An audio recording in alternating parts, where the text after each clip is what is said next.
Hi, Divesters. My name is Rudinav Vincent, and I am the founder and CEO of Divest, where diversity meets inclusion at work. Divest democratizes content-rich experiences, knowledge sharing, and best practices presented by DEI, HR, and business leaders from a wide range of industries who are making the business case in diversity, equity, and inclusion.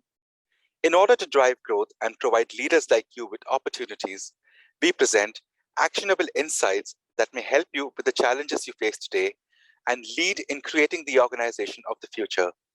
We believe this is what modern organizations need to look like. So let's jump right into it.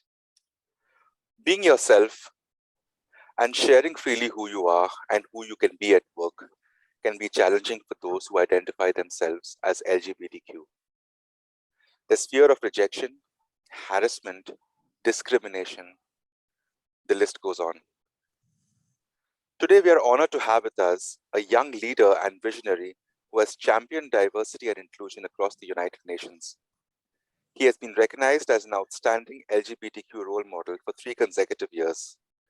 A proud recipient of the British LGBT Award for Exceptional Inclusion in recognition of his work to promote LGBTQ rights at the International Labour Organization, UN Globe, United Nations, and beyond. Please welcome Gurjiten Sando, President, UN Globe. Gurjiten, thank you so much for being a part of our DIFEST series. You're very, very welcome, Radhanav, and thank you for that lovely introduction. Thank you. It's a pleasure to be here. The pleasure's all ours. Born to a Punjabi Sikh working class migrant parents in the UK, Gurjiten is a non-discrimination program officer at the International Labour Organization's Fundamental Principle and Rights at Work branch. Alongside his BA Honours in Economics and MSc in Development Economics, his passion for social justice has led him to focus his efforts on promoting the principle of non-discrimination in employment and occupation. Over the past 14 years, Gurjiten has built his expertise and knowledge on promoting social justice through quality, decent, and inclusive work for all, in particular to enhance LGBTQ rights at work and economic inclusion. As president of UN Globe, he works to ensure the voice and rights of LGBTQ staff are represented in UN policies and procedures. He also serves as a committee member of the International Family Equality Day, an NGO advising on non-discrimination based on family status in the world of work. Gurjiten is a fellow of the Salzburg LGBT Forum and a Sarbat LGBT Sikhs volunteer and also a trustee for We Create Space. In 2018, 19, and 20, he was listed as the outstanding executive role model. Gurjiten, you've had a very challenging journey from experiencing isolation to misunderstanding to even homophobia. When did you decide it's time to come out and reveal yourself, especially considering a sensitive cultural background of being a Punjabi Sikh? I don't think you decide at any one moment. It's years of building to that courage, your years of building courage and to get to that one point. But it's also years of not just courage, but learning about yourself to take you to that one point. And, for me, my journey, I think, starts back in the UK, when I grew up I'm a first generation, I belong to I'm a first generation queer person of color and faith, and living, growing up in a diaspora community, to migrant parents, not just migrant parents, but migrant working class parents, and you grow up in this sort of environment where you're British by day, or you belong to your host community or your host country by day, but at night when you come back into your home, you're back with your communities of origin. And so you live in these 2 different worlds. And when you're living in these 2 different worlds, how do you bring those worlds together? And is it possible to bring those worlds together? Or are you in this conflict, constant conflict, state of conflict, which is one, which are you, especially when those 2 cultures clash, right? So the challenges weren't just of sort of coming out, but to but to grow up in a safe space and a safe environment where you could be all of yourself, not just part of yourself, but all of yourself. And that also meant the color of your skin, the turban I'm wearing on my head, my working class origins, and now my sexual orientation and my gender identity. And I think one of the challenges, and you move from different spaces navigating which identity was it safe to hold and to be a part of in those spaces. So you never decide, I think, at a particular critical moment that, but I did decide at one point, to seek help, to understand who I am and to not live with this internal shame, because, this whole thing of coming out, it puts onus on other people, that they validate you, and, I'm waiting for that validation. Whereas in fact, I think going through that help and that counseling that I got and I sought out, I was able to validate myself, that I could be myself on my own terms and conditions. And I think that you decide at one point, but that journey goes on with you throughout the rest of your life. Sure. So that in 2013, it started in 2010, 11 and finished in 2013 for me. But it's not just that one point you come out, you come out constantly. I'm coming out now to you by speaking in a certain tone. I'm revealing my working class origins. I'm maybe not enunciating words properly or speaking in an eloquent tone. You can see my faith. I'm, visibly out to you now. It's other parts of me that are not always out to you, that, maybe I'm hiding a disability. And also my gender identity, I'm male presenting or masculine presenting. So there's aspects of yourself that you continuously have to show and decide to show. And you do that on a safe base, on a day-to-day basis. And I think you don't decide, you have to make that decision on a day-to-day basis, on a situation by situation basis, because it's not always safe. You are safe here to do so, but you may be in another place, in another environment where it may not be safe to share certain parts of yourself. Oh, yes, of course. You have to, shield and protect yourself, because it could mean your life is in threat. So I think, it's those things have to be taken into account. But, you decide on the daily who I can share and share with. It depends on where you feel safe to be yourself as well. Can I share with you? And do you make me feel safe to share that with you as well? Those are sometimes questions that you have to ask yourself. I really like the point that you made on the fact that you got to come out all the time. Yeah. And yes, of course, you have to obviously make sure, you're sensitive about, who you're sharing with. And it's just unfortunate that, culturally, different parts of the world, look at different diverse groups in a very different manner. So we're actually fortunate to be a part of, this part of the world, where things are a little more open. Yeah, you kind of can't do that everywhere. I work in an organization where I'm required to travel or engage with people who come from cultures or parts of the world where being LGBTIQ plus is criminalized.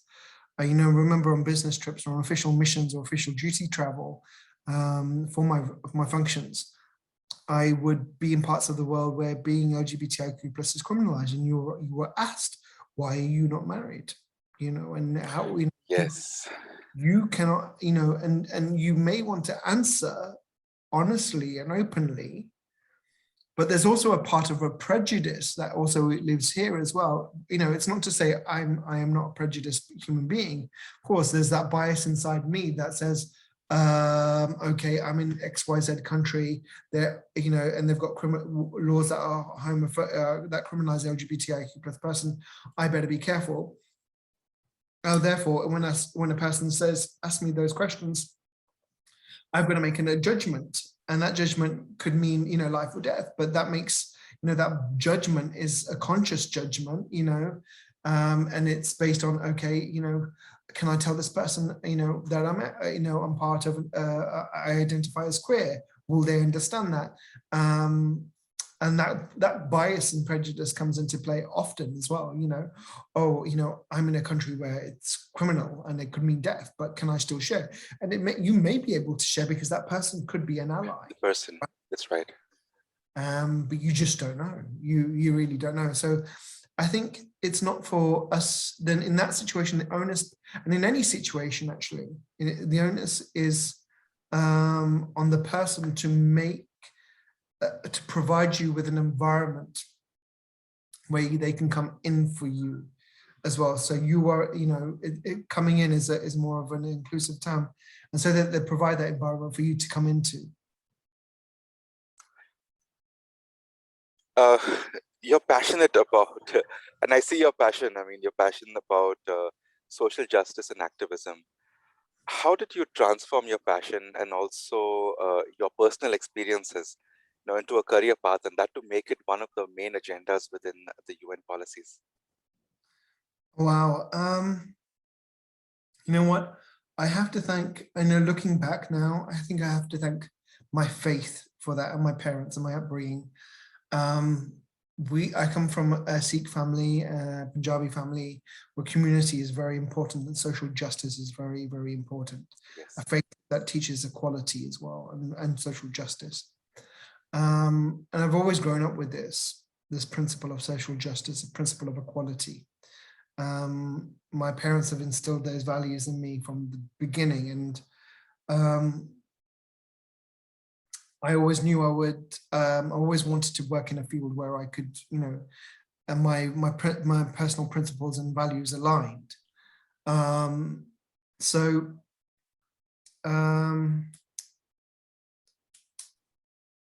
I feel that I can be part of,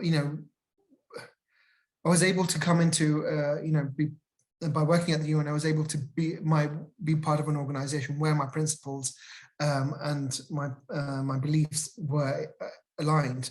But that being said, I think one of my key functions, or my key principles, is integrity. I'm able to live my values on a daily basis and be part of something that adheres to me. It would be very difficult to not work for an organization where I wasn't able to do that. And my activism actually brought me into my current function. I'm now, volunteering for UN Globe, which is the specialized group that represents LGBTIQ plus people in the UN system, and through learning about LGBTIQ plus rights through my volunteer work, I've now been able to bring it into my day work and make sure that those two values align closely. So yeah, I think that was very, very important for me. And I was able to do that. But at the same time, I was able to go through a personal journey as well. Working for UN Globe was almost cathartic. The sort of not just giving back, but learning more about myself.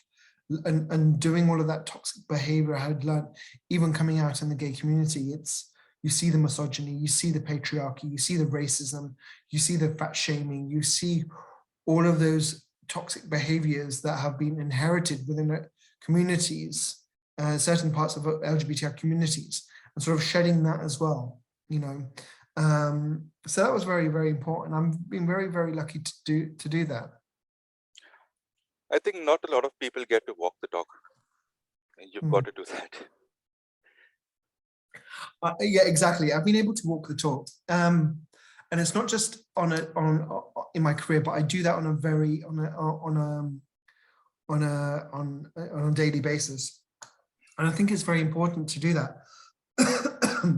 Excuse me. We call to question people in places and people in power and people in positions. We say, you did this, you are this, you are that. Before we point the finger at other people, I think we need to take a hard look at ourselves in the mirror before we're quick to judge other people. And that's one of the first things I do. I think, before I am to criticize others, I have to criticize myself and hold myself to a higher account.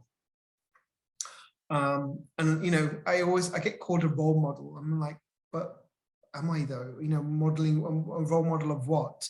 Because it assumes that my behaviors are perfect, and they're not. And in fact, I think what I strive to do is be the best of myself on a daily basis and hold myself to account to a higher standard. So those terms and conditions that I set myself for, not those that has been set to by society, that these are the values that I adhere to, even if those values are, if other people's values are here, these are the ones that I strive to, because these are integral to who I am. Is key. And I think that's what we've got to do, is walk the talk on a daily basis. And that's where we were able to have, where we have those more sort of meaningful discussions as well, have that self-realization, have that self-awareness, have that critical self-reflection that is needed to champion equality, because otherwise equality is always seen as something that we're doing for others and not for ourselves. Absolutely, yes. So yeah, for me, that's very, very important. We spoke about homophobia, at the start. So with homophobia and with transphobia that still exists in the workplaces, how do you see businesses and policymakers kind of collaborating to bring about economic inclusion? I think there's a layer that we're missing. Businesses are part of organizations, which are employers' organizations. They come together. And we're not just talking about multinational organizations, we're talking micro to small to medium enterprises that play an integral role in shaping, integral role to influencing, negotiating policies for economic inclusion, or for economic development. And that's where they have a key role to play. Championing diversity and inclusion within your organizations without championing diversity and inclusion in the context within you're working for is a shortcoming. You're only going to go so far, and you're only going to be and you're not going to be working on a level playing field. You may be making strides and efforts to champion LGBTI inclusion or diversity and inclusion to a certain degree, but if the economic or the legislative or the political and the policy and the programmatic environment set out by government is not there for you to do that and to make a playing field, level playing field for all, you're only going to go so far.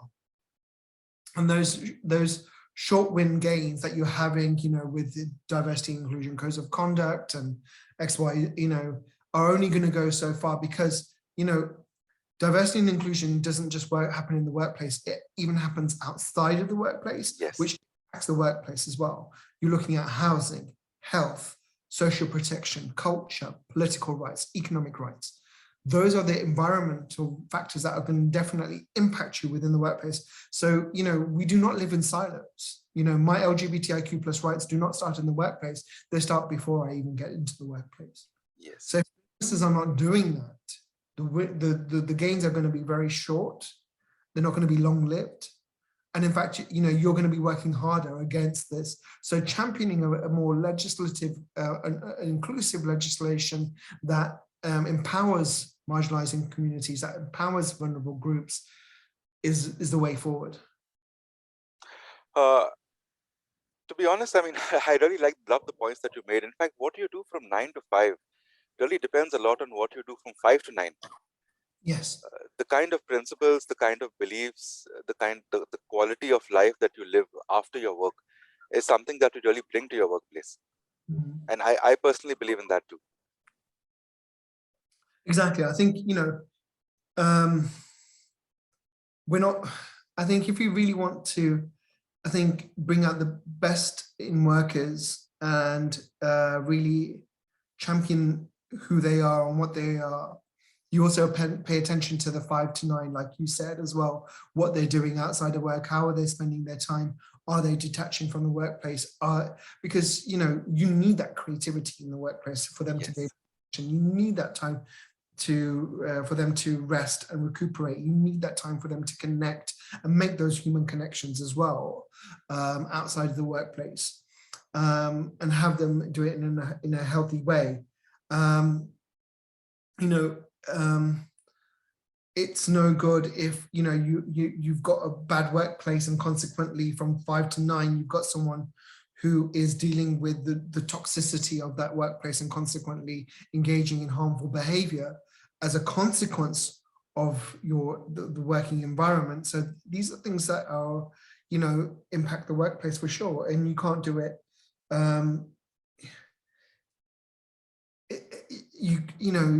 It can't be one or the other. It has to be both, and that's why it's very important for any business, because it impacts the economic the value of that company. Oh, true. In fact, most businesses today have employee resource groups. So, Gurjatan, what are the business benefits, according to you, an organization really would take home by creating an LGBTQ network or having an ERG group? I think one of the key things is to remember to note that when we have an inclusive and equal and diverse workplace, we see businesses performing better. We see their profit rates, we see growth GDP go up, we see the profit rates go up, we see them because what they can do is spur innovation, spur creativity. We see the economic outcomes. However, those those gains also need to be distributed and shared amongst those that make value to your company as well. Yes. ERGs, employee resource groups, business resource groups, staff networks, whatever you want to call them, provide a critical service to businesses, right? There's an economic gain, there's a business output, we see the returns to the business. But most often than not, they are led by people from those communities. They're led by LGBTIQ people, they're led by people with disabilities, they're led by women. So consequently, those groups, those people who are leading the groups belong to those communities, which is great. But at the same time, they're focusing that time, instead of on their careers, on providing an investment through the employee resource group. They're investing in the firm to make that company better, to be more inclusive, and which consequently has an economic gain. And but at what cost? At what cost? Because it comes at the cost of their careers. That comes at the cost of their mental health. It comes at the cost of burnout, etc., etc. So what needs to happen is that these employee resource groups need to be need to be recognized as part of an annual praise or the annual performance reviews. This also needs to be recognized as part of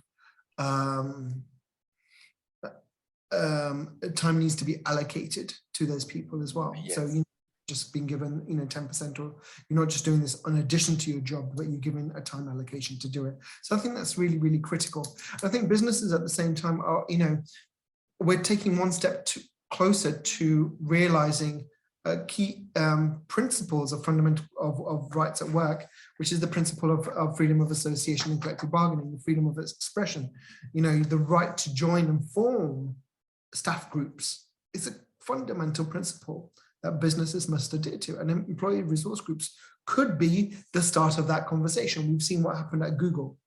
The LGBTI staff group that was formed at Google now has led to the first staff union being formed in Google. So this is the start of that, hand-holding, where businesses may feel, okay, oh, staff unions, well, actually employee resource groups are one way of having a staff union. It's this conversation, it's a step towards that. And then businesses can say, yes, we respect the value of freedom of association, because freedom of association and expression is not just a worker value, it's also an LGBTIQ plus value. In many parts of the world, LGBTI groups and people cannot form LGBTI associations. So it would be, you cannot champion LGBTI rights in your own workplace, but not champion freedom of association in another. So it's very fundamental to be able to do that you champion freedom of association irrespective of if they're workers or LGBTIQ plus people. Absolutely, I totally agree with that. So what are the financial implications that you see on businesses that are not fully inclusive of diverse groups? Well, not every business can do this. Small, micro to small, medium-sized enterprises cannot engage in diversity and inclusion. So there's a big gap in the market here. Absolutely. How do we support small businesses? How do I support someone who has a coffee shop to become more D&I inclusive? And they hire 3 people. How do they achieve that when a D&I program costs £500, £1,000 or $1,000 per person? So I think that's one of the first challenges. We need to remove that barrier. A lot of people are focusing on high-end businesses, multinationals. And are we seeing that trickle down to other parts of the supply chain, right? How is D&I being pushed into the global supply chain, the local supply chain as well?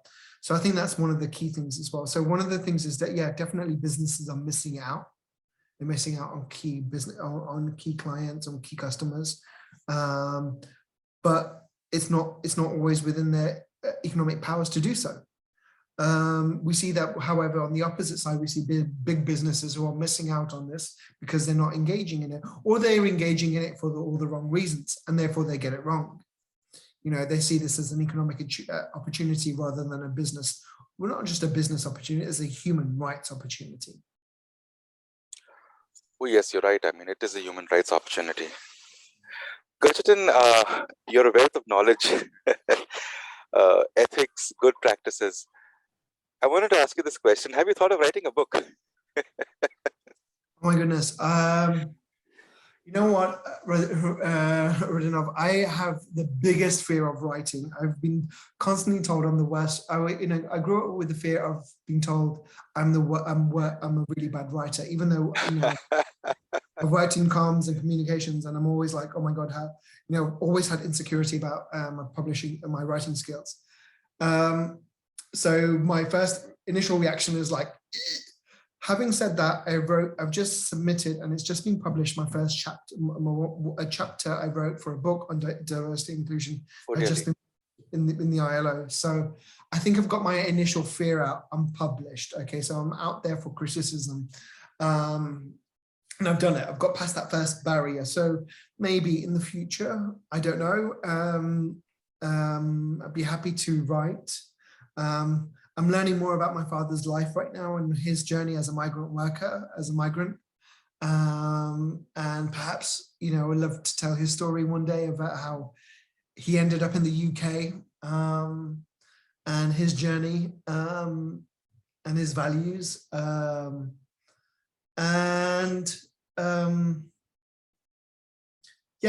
think, I would love to write more. I've got some ideas in my head. I don't want to give them away. About what I would like to write on. You are anyway known for overcoming fear, and you're doing it all the time.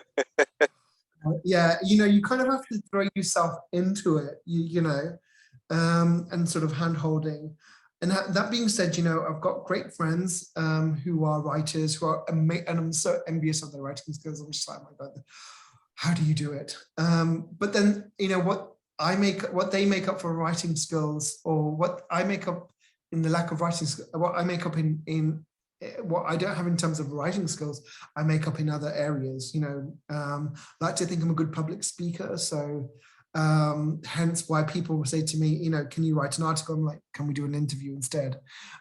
So that's one way. And I'm sure they always say, oh, you're a great public speaker. So I'm like, wow, you're a great writer. And so that's why collaboration is key. People can come together and do churn out something that brings the best of both worlds. Good luck to you on that. Thank you. One of the key factors right now is time. I'm struggling. I'm doing so much outside of. I wouldn't say struggling. I've got a lot on in terms of my commitments outside of the workplace. So I don't know how I can. Oh, I'm sure it'll all come together, and especially, you really touched my heart when you spoke about, studying more about your father's life and how he really came to the UK. and it's a story that you need to tell. Oh yeah, definitely. I've only started to learn more about it, and like he's starting to share as he gets older. So, and telling people of his journey as well. I think it's very important, especially of migrants. Yes. Right now there is such xenophobia towards migrants, towards refugees, in parts of the world. And I think it's so important people to understand what they actually go through, those perilous journeys that they make for a better life. Oh, yes, absolutely. In fact, minorities, marginalized groups have really come a long, long way in the West. Yeah. No, definitely we've come along, but then we shouldn't forget where, or what cost we have come at, because we're quick to forget that as well. Some of us, not all of us, have assimilated certain cultures better than others, but at what cost? Is it at a cost of those identities that have led us with resilience to this workplace? Thank you so much for giving us the opportunity to host you at the DIFEST series, Gurjit. I mean, we continue to support each other and society on a whole and make this world a better place. And thank you, Redden, for this opportunity and the great work you're doing as well. Thank you. I think it's about joining forces, definitely. Less competition, more collaboration. Competition Absolutely. is, we learn through innovation and we learn what others are doing. But let's make it healthy. I mean, right now, there's so many people in this area of work. And we're slowly reaping the benefits as well, but we need to go further. There's a long, long, long way to go before we can even begin to start to put our feet back down and say the work is done. Oh, we haven't even started, if you really ask me, because with so much of phobia, bias that's happening today, I mean, it still seems that we have a long, long way to go. I mean, whether it's organizations, whether it's society, whether it's governments, we have a long way to go in this. And I love what you said. It's not competition; it's collaborating. Mm. Indeed, yeah, very much so. It is collaboration. It's looking at those unique opportunities for synergy and keeping that dialogue going as well. Yes, absolutely. So thank you so much once again, and stay blessed. Thank you. You too. Take care, Brodinov. Take care. Gurjit reveals how he has transformed his personal journey and passion for activism into a career path and championed diversity and inclusion across the United Nations. Life for LGBTQ plus people is about choosing who you want to reveal your identity in front of, only to ensure that one is safe and protected. An unfortunate truth that one has to deal with on a daily basis. Aligning your personal principles and values to make it your career path and living your values of integrity is one way to walk the talk. Set a standard for yourself rather than making society set it for you. Having the self-realization and self-awareness are all required to champion equality. For organizations and governments to collaborate, championing a more inclusive legislation that empowers marginalized communities and vulnerable groups is the way forward. ERGs provide a critical service to businesses. They need to be recognized as an annual praise, a part of the annual performance reviews. How can big businesses support small and medium businesses to be more inclusive? Less competition, more collaboration. More than a business opportunity, it is a human rights opportunity. DIFESTers, we invite you to connect with us if you have any specific challenges or concerns that you would like us to discuss as a part of our series. There's so much to learn and do, whether you want to join the conversation or sit back and take it all in. Remember to subscribe to our podcast, DIFEST Global, to hear from DEI, HR, and business leaders about their successes and challenges on their journey to creating an environment where employees feel a genuine sense of inclusion and belonging. You may also like to visit our website, difestglobal.com, to find webinars where we feature your fellow peers and go in depth on what organizational DEI really looks like. So thank you once again for joining us today. Good luck and stay blessed.